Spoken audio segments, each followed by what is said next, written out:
I lost my sight saving Jerry. My eyes were injured and I became blind.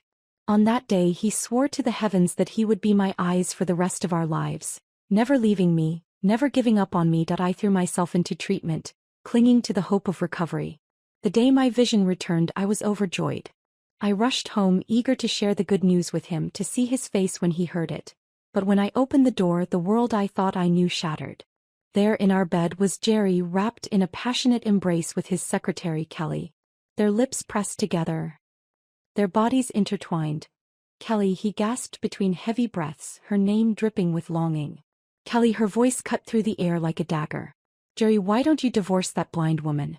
I'm the one who truly understands you, the one who really loves you. Just give me more time," he replied, his tone pleading, as if he were the victim in this twisted story. That night, a bitter snowstorm swept through the city. I stood outside, the icy wind biting through my thin clothing, numbing my skin. But it couldn't touch the ache in my chest. The void where my heart used to be. By morning, I had made my decision. I booked a flight back to my hometown, determined to disappear from his life forever. Jerry would never find me again. He had made his choice, and now, so had I. After booking my flight, I naively thought the two in my bed might stop their sordid affair. But when I returned home, having forced my emotions back into place, I walked in on a scene even more obscene. They had moved from the bedroom to the living room, locked in a fervent embrace, kissing as if the world around them didn't exist. The air was thick with the unmistakable scent of lust. Jerry's desire-filled eyes flicked toward me, and for a moment, he bit his lip as if to stifle any sound. Kelly, on the other hand, seemed to revel in the situation. She teased him relentlessly, her voice dripping with mockery. "Jerry, relax," she whispered, pressing her lips to his ear. Then she shot me a disdainful look, her sneer cutting through me like a blade. "Anna's blind. She can't see us." Jerry pinched her playfully, his tone hushed but firm. "Stop it. She can't know. Oh. But doesn't this just make it more thrilling?" Kelly giggled, clearly enjoying the game. She then tilted her head back, her voice low but pointed. "Jerry, we're out of condoms. The new box is on the table." Her words hung in the air like poison, and Jerry hesitated. He glanced over at me, sitting motionless on the couch, my heart breaking in silence.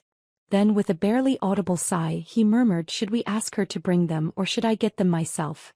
Kelly smirked and turned her gaze on me, her eyes gleaming with malice. "Why not let Anna bring them over? I'll save you the trouble." Jerry hesitated, visibly torn, before finally nodding. "Anna," he said, his tone casual but betraying no guilt, "I think I might have a fever. Can you grab the medicine for me from the table?" I froze, staring at him, my hands trembling as I gripped the edge of the couch. His cheeks were flushed, his eyes half-lidded with desire. His arms stayed firmly wrapped around Kelly, as if he couldn't bear to let her go for even a second. Swallowing hard, I forced myself to stand. My face was ashen and my legs felt weak, but I walked to the table, my hands shaking as I picked up the box they called medicine. It was condoms, plain as day. My chest tightened and I bit my lip to hold back the wave of nausea and despair. "How bad is your fever?" I asked, my voice trembling as I clutched the box. "Do you need to see a doctor?" My concern was hollow, a vestige of a love he had already killed. But he didn't notice the tremor in my words. "It'll be fine," he said, his voice casual as though nothing was out of place. "I'll take the medicine and rest." Kelly, meanwhile, was toying with him, her fingers tracing lazy circles on his chest. Jerry smirked, enjoying her touch, before gesturing for her to stop. He reached out to take the box from my hands. "You should get some rest too," he said lightly. "I'll sleep in the guest room so I don't pass anything on to you." And with that he scooped Kelly into his arms, carrying her toward the guest room. Their whispers and laughter faded into the distance, leaving me alone in the stifling silence of the living room. I stood there for a long moment, my mind blank. Then, as the sound of their muffled moans seeped through the walls, tears burned in my eyes. I had already decided to leave him. Thought I was ready. But the pain still clawed at me, sharp and unrelenting. Jerry had once sworn never to lie to me, never to betray me. But now his promises lay shattered, just like my trust. Reaching for my phone, I dialed my father's number. His voice was warm, familiar, a lifeline I hadn't realized I needed. "Dad," I said, my voice cracking. "I want to come home." He paused, startled by my sudden declaration. "Are you sure?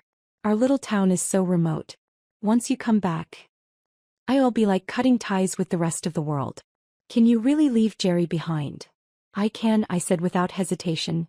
There was a long silence on the other end of the line before he finally spoke. All right. Come home. I'll be waiting for you. Hanging up the phone, I glanced toward the closed door of the guest room. The sounds inside had only grown louder, more shameless.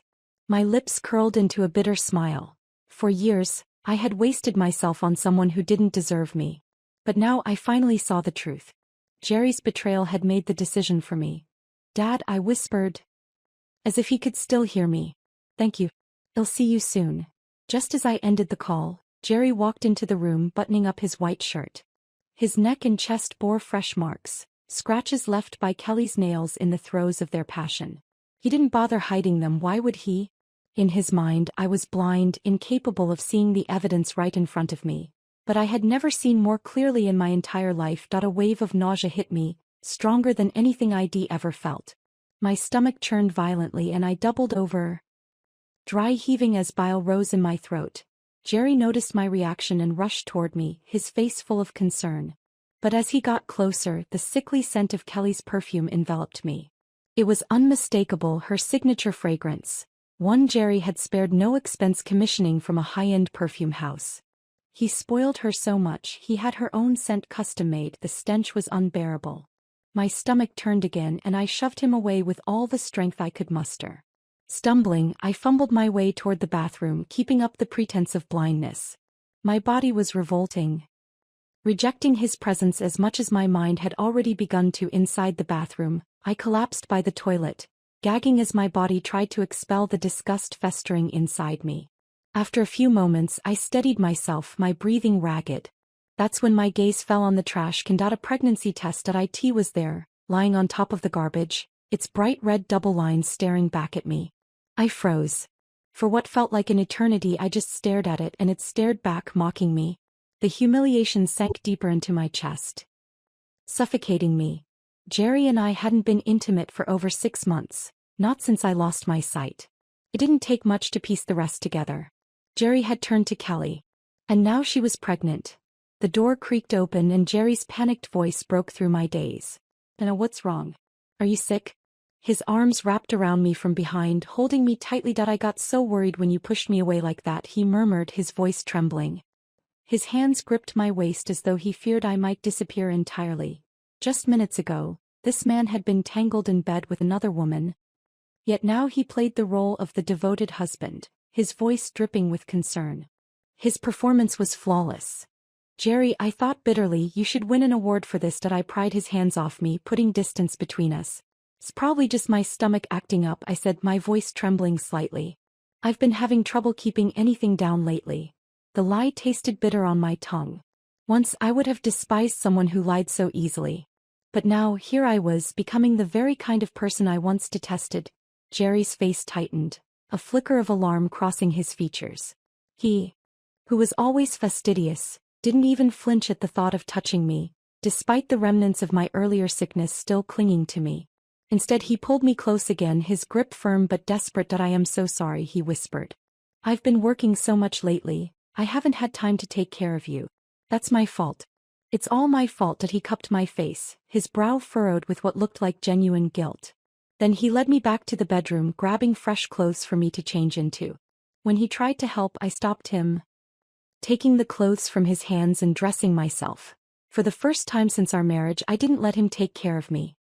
He froze, stunned, as though the realization hit him like a blow. I climbed into bed, pulling the covers over myself. Jerry hesitated, then gently tucked the blanket around me, his every move careful, almost reverent. Anna, he said softly, are you mad at me? Do you blame me for not spending enough time with you? He paused as if searching for the right words. Tomorrow's your birthday. I'll take the whole day off, no work. Just us. I promise. This was the same man feared in the business world, ruthless and sharp. Yet here he stood, humbled, pleading for my forgiveness. A bitter smile tugged at my lips. Was this a blessing or was it the greatest curse of my life? Exhaustion overtook me and I drifted towards sleep. Just as my consciousness began to fade, I heard his phone buzz. Jerry quickly silenced it, calling my name softly to check if I was awake. When I didn't respond, he answered the call. You're such a tease. Kelly's sultry voice purred on the other end. You ripped my panties to shreds. Now come back and bring me a new pair. Jerry chuckled, low and indulgent. I'll be there in a minute. He glanced at me, his expression soft, even tender.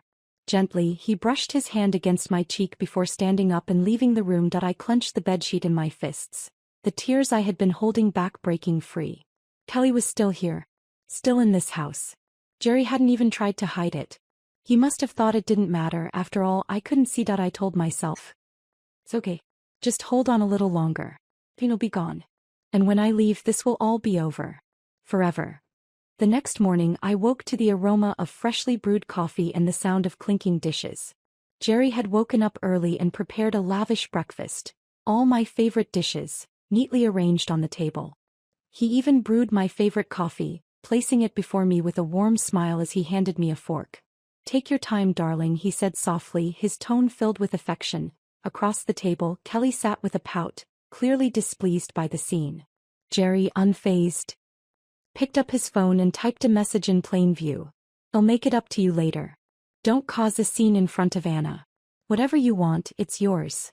Satisfied, Kelly's expression shifted into smug amusement. She cast a disdainful glance in my direction before standing up from the table. As she passed Jerry, her fingers grazed his shoulder in a playful gesture before she left the room. I ignored the fork Jerry had offered and instead reached for my coffee. Jerry mistook my silence for sulking, but he didn't press. After breakfast, he insisted on taking me out. He had rented a yacht for the occasion, inviting a crowd of friends to celebrate what he called an extravagant birthday party for me. On the way, Jerry held my hand tightly as though afraid I might trip or fall. His words were a steady stream of nostalgic recollections, recounting the sweetest moments of our past together. But I said nothing. Inside, my heart churned with bitter irony. I had once believed in forever, in growing old together, but now that belief felt like a cruel joke. Jerry thrived on excitement, on novelty, on youth. He had long forgotten the vows we exchanged on our wedding day. When we boarded the yacht, the sight awaiting me was almost absurd. Rose petals, fresh and vibrant, blanketed the pathway, their crimson hue vivid against the polished deck. I hated roses. Jerry knew that. Kelly, however, adored them. It was painfully clear who the roses were meant for. How laughable. A birthday party supposedly planned for me, but every detail whispered her name. Anna, Jerry began, his voice trembling slightly as he pulled me close. Do you remember? This is where we got married. I wanted the whole world to know just how much I loved you. His emotions seemed genuine, a rare crack in his otherwise composed demeanor. A single tear slid down his cheek and he lifted my hand to touch it, as though the act could bridge the chasm between us. It might have. If he hadn't betrayed me. If I didn't know about Kelly. For a fleeting moment, I felt the weight of his love, or at least what it once was. But that moment passed. The man before me was no longer mine, his love divided, tainted. I pulled my hand away, my expression calm, unreadable. Jerry's gaze faltered, hurt flashing across his face. But it didn't last long. His eyes lit up again and a faint smile tugged at his lips as he glanced toward the deck. Kelly approached, wearing a custom-made dress that hugged her figure perfectly, radiating elegance and poise. Jerry had chosen that dress for her, tailored to his desires. Beside her, I felt plain, unremarkable. Happy birthday, Mrs. Dean, Kelly said with a saccharine smile, her tone dripping with feigned courtesy. She sauntered over to Jerry's side, ignoring the crowd around us. Her hand slipped into his, fingers intertwining with an intimacy that left no doubt about their relationship. Everything's ready, Mr. Dean, she said, glancing at Jerry with a playful grin. Shall I count us down? Jerry nodded, his attention fixed solely on her. 1, 2, 3. At her cue, the night sky exploded with fireworks, vibrant and dazzling, their colors painting the darkness in brilliant streaks of light. The display was breathtaking, but I barely noticed. What caught my attention was the writing in the sky, carved out in shimmering letters by the fireworks. Kelly, her name burned brightly, etched into the heavens. Not mine. This wasn't a celebration for me. It was hers. The party, the roses, the fireworks, it all belonged to her. The realization pierced through me like a blade. Jerry leaned toward me, planting a kiss on my forehead. Anna, I need to step away for a bit. There's something important I have to take care of. Stay here, okay? His voice was warm, gentle, as though nothing was amiss. Before I could respond, he called over a maid, instructing her to look after me. "Be good," he said with a soft smile, brushing my cheek. Then, without another word, he turned to Kelly. As I watched their retreating figures disappear down the hall, I made a split-second decision and followed them. I stopped at the door, my breath catching in my throat. Inside, Kelly straddled Jerry, their lips locked in a fervent kiss. With a swift movement, Jerry flipped her beneath him, pinning her down as their bodies melded together. "Good thing Anna can't see," Jerry muttered, his voice low and breathless. "You really shouldn't have pulled a stunt like putting your name in the fireworks." Kelly laughed, her hands clawing at his shirt, tearing it open. "What are you so afraid of? She's blind. She can't see anything." Their voices grew muffled as their breathing turned heavier, more urgent, until the sounds dissolved into a chaos I couldn't bear to hear. My hands trembled as I reached for my phone, opening the camera and pressing record. For as long as they carried on, I stood there, frozen in place, listening to every sordid second. My stomach churned with disgust and heartbreak. Eventually, Kelly's energy waned and she collapsed onto Jerry, her head resting against his chest. But Jerry wasn't done. His hands tightened on her waist, pulling her back into his rhythm. It was too much. I turned away, fleeing the scene, stumbling blindly back to the house. When I arrived home, I stood in the middle of the living room, my breathing shallow, my mind spinning. This time there was no doubt. No hesitation. I was done. I slipped the wedding ring from my finger and hurled it into the trash. Then I moved through the house, gathering every photo, every memento, every item tied to Jerry and our life together. Out in the garden, I dug a deep pit, tossed everything inside, and lit a match. The flames roared to life, devouring our memories in an orange blaze. My eyes remained cold and dry as I watched them burn. "Jerry," I whispered, my voice steady, "there's nothing left for us anymore." When I returned to the bedroom, Jerry burst in, drenched in sweat, and panic etched across his face. Relief flooded his expression as soon as he saw me. "Anna, why did you come home alone? Do you know how dangerous that was? You scared me half to death." His voice trembled with genuine fear. As if he truly cared. I offered him a small smile. "You were gone too long and I got scared. So I asked the maid to bring me home." Guilt flickered in his eyes as he pulled me into a tight embrace. "Anna, that's my fault. Make it up to you." I promised. I said nothing. Over the next few days, Jerry stayed by my side constantly, as though trying to prove his devotion. But I remained quiet, withdrawn. On the 7th day, he suggested we go for a walk. Halfway through, his phone rang. "I have to take this," he said, apologetic but firm. "It's work. It'll only be a minute." I stopped him. "Jerry, before you go, I need you to sign something for me. It's a document, I can't see it, so I need your help." Without a second thought, he took the pen and scrawled his signature on the page I'd prepared. "What is this?" he asked distractedly. "Are you buying a car? A house?" He reached into his pocket and handed me a blank check. "Here, take this. Get whatever you want." Before I could reply, he was already hurrying off to meet Kelly that he didn't even realize had just signed our divorce papers. Watching his retreating figure, I took off my sunglasses and let my eyes follow him. "Goodbye, Jerry," I whispered. When I returned to the house, I placed the signed divorce papers on the dining table, along with my phone containing the recorded video. I took one last look around the house before picking up my suitcase and walking out the door without a second glance. Meanwhile, Jerry rushed to the hospital after Kelly called, claiming she was injured. When he arrived, he realized it was another one of her lies, a minor cold blown out of proportion. Annoyed, Jerry glared at her. "Stop being so childish." But as he turned to leave, the doctor who had treated me appeared. "Mr. Dean," the doctor said, his voice tinged with concern, "is Anna okay? I hope there haven't been complications with her eyes." Jerry froze, confusion etched on his face. "What do you mean? Complications?" The doctor hesitated, then explained. "Anna's vision was fully restored 7 days ago. He was so happy. She said she couldn't wait to tell you the good news and ran out of the clinic to find you." Jerry's knees buckled and he slumped against the wall, his face drained of color. 7 days. 7 days she could see. 7 days she had been watching. Panic and fear swirled in his eyes as he shoved past Kelly, stumbling out of the hospital and racing home. I had just arrived at the airport when my phone buzzed. It was Jerry. "Anna, you can see now, can't you?" His voice trembled, unsteady. As if the words themselves were too much to bear, I stayed silent, letting him stew in the realization. Are you home? If you are, turn on the TV, he pleaded. The answer is there. I didn't reply. Instead, I opened the live feed from the house's security cameras. Just as I suspected, Jerry had rushed back home. Earlier, the doctor had called to ask why I hadn't told Jerry about my recovery. ID only offered a bitter laugh in response. Now, through the camera, I watched Jerry collapse onto his knees beneath the dining table. His eyes were red, brimming with tears. His whole body trembling. He reached for the remote and turned on the TV. The screen lit up with images, photos of him and Kelly in compromising positions.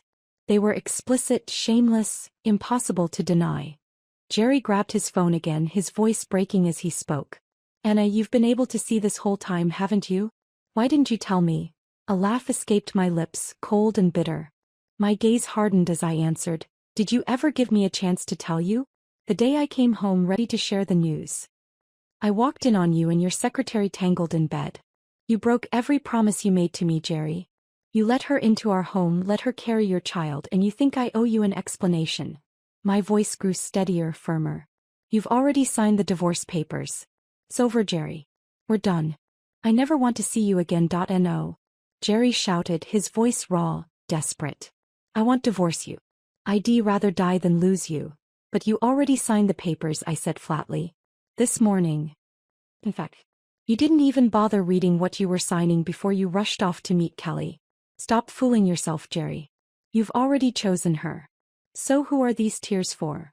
I watched through the feed as Jerry's gaze dropped to the contract on the table. Recognition dawned slowly and the color drained from his face. His lips moved soundlessly as though trying to form words that wouldn't come. Finally, he crumpled, tears streaming freely down his cheeks. Anna, he sobbed, his voice barely above a whisper. I was wrong. Please, where are you? Tell me where you are. And I'll come get you. I'll fix this. I'll do whatever you want.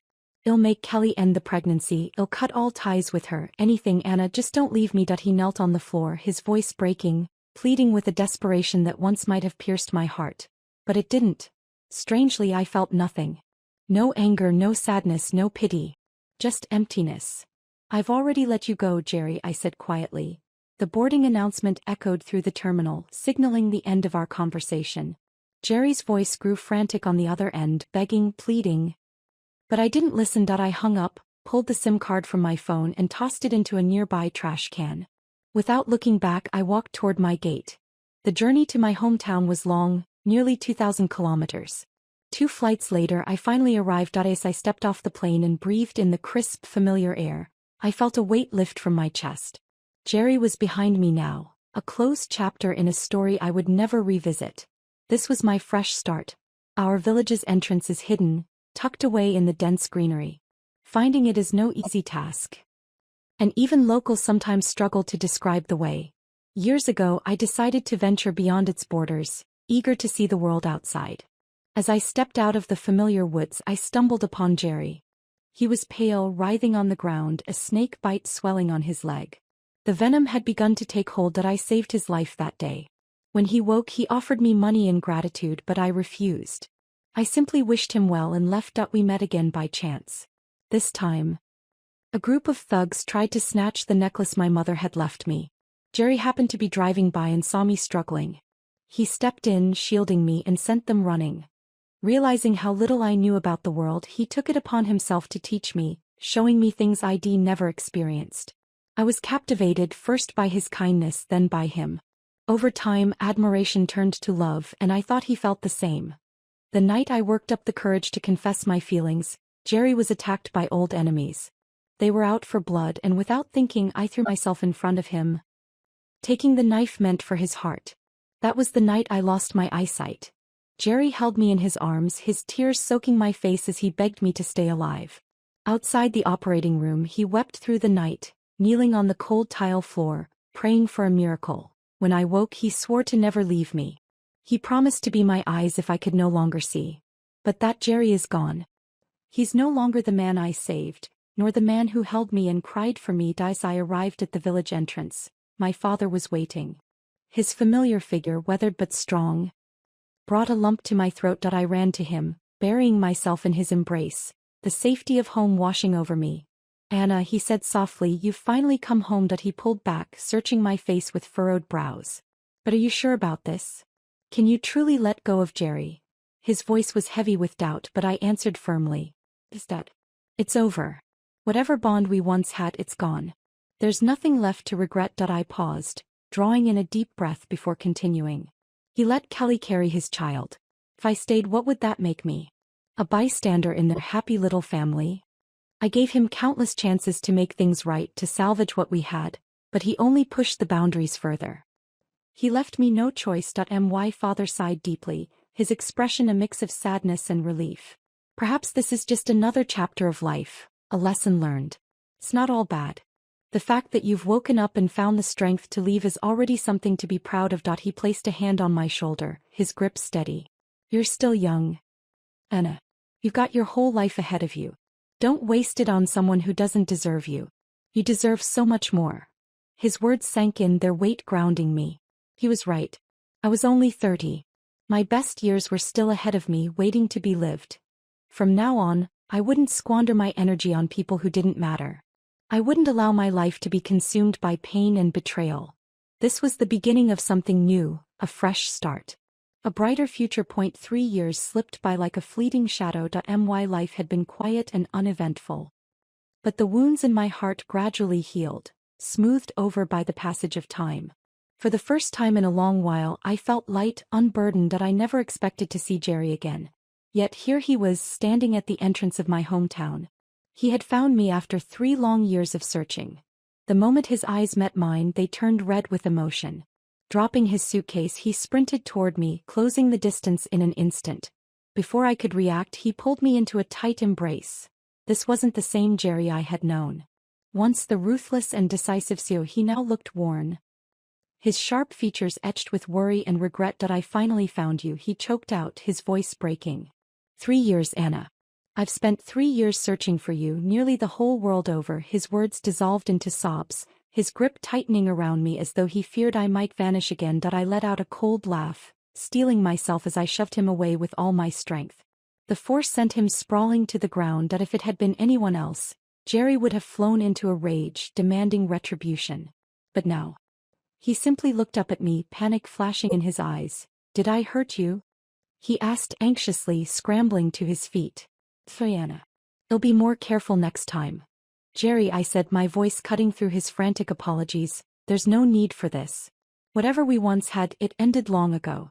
Please, for both our sakes, let it go. No, Jerry said, his voice rising as he stood. I can't let go. Even if it kills me, I won't let you push me away. Before I could stop him, he reached for me again, his lips crashing down on mine. My hand moved before I even thought, striking him hard across the face. The sound echoed between us, sharp and final. Don't you dare.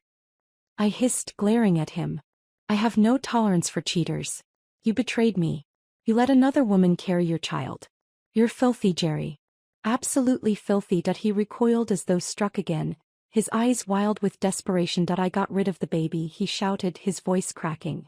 Kelly's gone. I sent her away for good. I'll never make another mistake, Anna. Please give me one more chance. Let me make it up to you. His words washed over me, leaving no impression. My heart didn't ache. It didn't even flutter. I pulled my hand from his grasp, cold and steady. Jerry, I said, turning to leave, I don't love you anymore. Whether you believe me or not, my future will never include you. Jerry's expression crumbled, the light in his eyes extinguished. His legs buckled and he nearly collapsed to the ground. Tears spilled freely down his face as he cried out, his voice raw and broken. You're lying. You can't let me go. Look me in the eye, Anna. Look at me and say it. He grabbed my arm, his grip desperate and unyielding. I raised my head, meeting his gaze with unwavering resolve. I don't love you, Jerry. Not even a little. Now, Mr. Dean, I said, my voice cold and formal, can you let go of me? His hands fell away, trembling as he backed away, tears streaming down his face. When you left, he whispered, I felt like my heart had died. I searched for you everywhere, refusing to give up. I told myself I wouldn't stop until I found you. And now that I have, you don't want me anymore. He wiped his face roughly, trying to compose himself, but his steps were clumsy, faltering. Anna, he called out, his voice hoarse, I'll give you time. Please think about this. With that he turned and ran, his once confident stride now unsteady and desperate. He stumbled several times before disappearing from view, leaving behind only the faint echo of his sobs, and I stood there unmoved, ready to face the life that lay ahead. Jerry didn't leave. Instead he moved into the house next door. He didn't harass me, nor did he directly approach me, but I could feel his presence everywhere.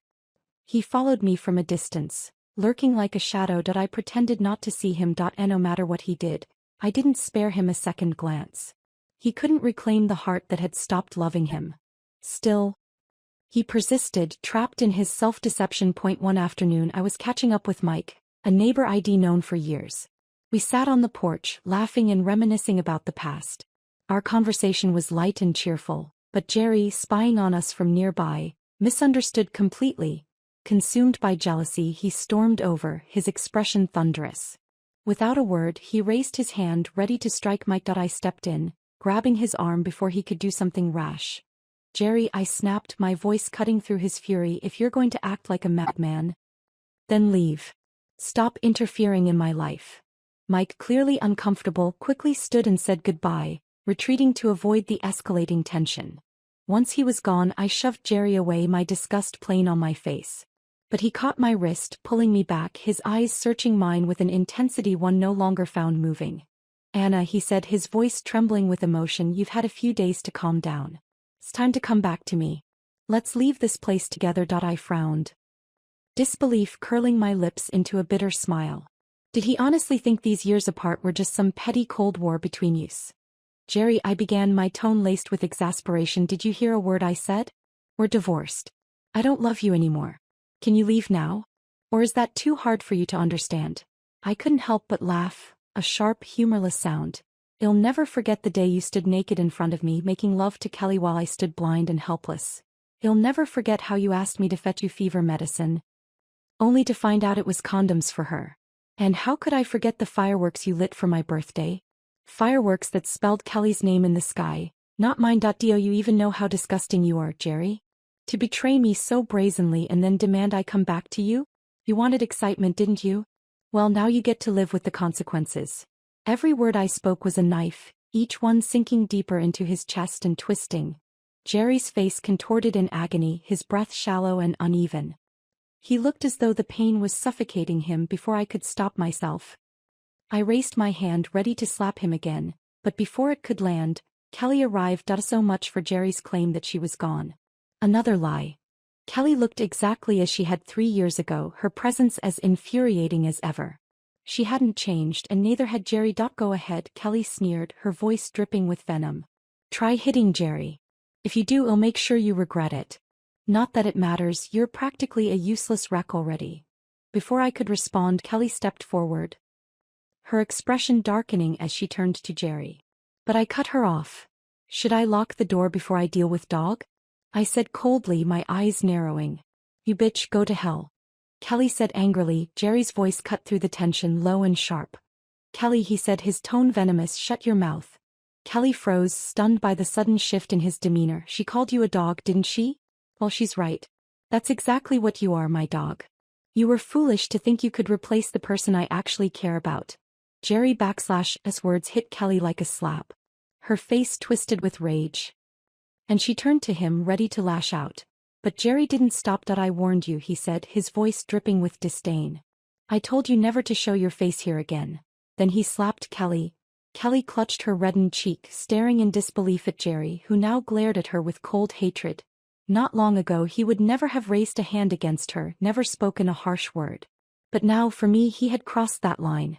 "Anna, don't listen to her," Jerry said, his voice shaking with urgency. "I won't let her hurt you. I swear, 3 years ago, I cut all ties with her. I've been telling you the truth. I swear it." His explanation fell on deaf ears. I wasn't interested in hearing any more of his lies. I kept my expression neutral as I spoke, my tone calm but cutting. "Please, both of you, get out of here. Don't come back to Miaojiang." There's nothing more to say. Jerry's face turned ashen, his brows knitting in frustration. But Kelly wasn't about to leave quietly. Her eyes blazed with fury, and she grabbed a wooden chair from the floor, swinging it toward me with reckless force. Jerry stood frozen beside me as I yanked him aside. narrowly dodging the sudden attack. Anna, you should just die. Kelly shrieked, her voice a crazed wail. She grabbed a glass vase, hurling it in my direction. I'd had enough. Ducking to avoid the vase, I moved swiftly, crossing the space between us in seconds. My foot connected with her stomach, sending her sprawling to the ground with a pained cry. Oops, I said coldly, my foot must slipped. Kelly doubled over, gasping for air, her hands clutching her abdomen. Anna, she growled, her voice a venomous whisper, I'll kill you myself. Jerry finally seemed to snap out of his stupor.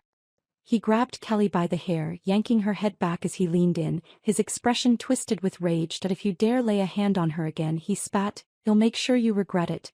Kelly's bitter laughter filled the room, tears streaming down her face as she mocked him. Jerry, how heartless you've become. I gave you everything, didn't I make you feel good? And now, the moment we're out of bed, you pretend you don't know me. Another slap echoed through the air as Jerry's hand connected with her cheek. Shut your mouth. He snarled. But Kelly wasn't done. She turned her gaze to me, her words dripping with malice. We did it right in front of you, Anna, she hissed. Jerry couldn't even hold back. He enjoyed every second of it, even when he had to keep quiet. I didn't react. My calm, unbothered demeanor seemed to frustrate her even more. Stop pretending you're above this. She shouted. You're furious, aren't you? Just admit it. I smiled faintly, shaking my head. You should worry about yourself instead. I wasn't holding back when I kicked you. How's your stomach feeling? Turning to Jerry, I added. If you still want this trash, she's all yours. We're divorced, after all. Jerry's face crumpled at my words, his shoulders sagging as his nails dug into his palms. For once, he was feeling the agony I'd endured. I sighed, finding the scene in front of me tiresome. I turned to leave, but Kelly's voice stopped me. Jerry, don't let her go. She screamed. I'm the only one who truly loves you. Her words dissolved into a scream of pain. She clutched her stomach. Her face twisted in agony as she crumpled to the floor. Jerry's foot had connected with her abdomen in a violent kick. It's your fault, he growled, his voice shaking with fury. You're the reason Anna left me. You ruined everything. Kelly whimpered, scrambling backward as Jerry loomed over her, his expression terrifying. I'd just stepped outside when I heard her cries for help. For a moment I hesitated. Then, against my better judgment, I turned back. What I saw stopped me cold. Jerry stood over Kelly, a knife in his hand. His eyes wild and unhinged. Blood dripped from the blade as Kelly lay limp on the ground, barely conscious. Jerry, stop! I shouted, my voice cutting through his frenzy. If you kill her, you'll go to prison. He froze at the sound of my voice, slowly turning to face me. His face was splattered with blood, his expression a mixture of madness and exhaustion. She said she wanted to kill you, he said simply, his voice eerily calm. I took care of it for you. You don't have to worry anymore. I stared at him. A storm of emotions swirling inside me. Jerry dropped the knife and approached me slowly, his movements deliberate. Anna, he murmured, his voice trembling, can you hold me? Just once more. Something in his tone made me pause. Against my better instincts, I nodded as he rested his head on my shoulder, his body sagged with fatigue. Anna, he whispered, his voice breaking, I'm so sorry. For everything. For all of it. Before I could respond, the sound of footsteps thundered through the house. A group of police officers burst in, their guns drawn. Jerry was quickly forced to the ground. His hands cuffed behind his back. No. He screamed, struggling against them. Don't stop me. Anna was going to hug me. Why are you stopping us? Let him go, I said quietly, addressing the officers. He won't hurt me. Jerry stilled at my words, looking up at me with pleading eyes. I took a deep breath. Jerry, this is the last time. I'll hold you one more time, but that's it. The officers allowed me to kneel beside him. As I embraced him, he broke down, his sobs tearing through the silence. I am sorry, he said over and over. His voice barely audible. I deserve this. All of it. When they led him away, he kept looking back, his gaze fixed on me. As the police car disappeared into the distance, Mike appeared at my side. Are you okay, Anna? He asked gently. I nodded, offering him a faint smile. Thanks for calling the police. You did the right thing. With that, I turned and walked away, leaving Jerry behind for good. This time it was truly over. Goodbye, Jerry. Months passed after Jerry was taken away. The chaos he brought into my life slowly faded, leaving only silence and peace. I returned to my routines. The quiet village life, soothing the scars of the past. Jerry wrote letters from prison, but I never opened them. His chapter in my life was closed, and I had no desire to revisit it. One evening, as the sun dipped below the horizon, painting the sky in hues of gold, I stood at the edge of the garden, breathing in the crisp air. For the first time in years, my heart felt light, unburdened. The pain, the betrayal, and the love that once consumed me, everything was behind me now. Jerry was part of my past. But my future, it was mine alone, and I was ready to embrace it.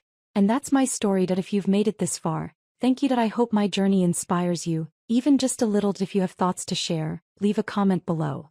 And if you enjoyed this story, don't forget to like and subscribe. There are still many more in spring stories like mine for women like us. They'll be back tomorrow with another one. See you then.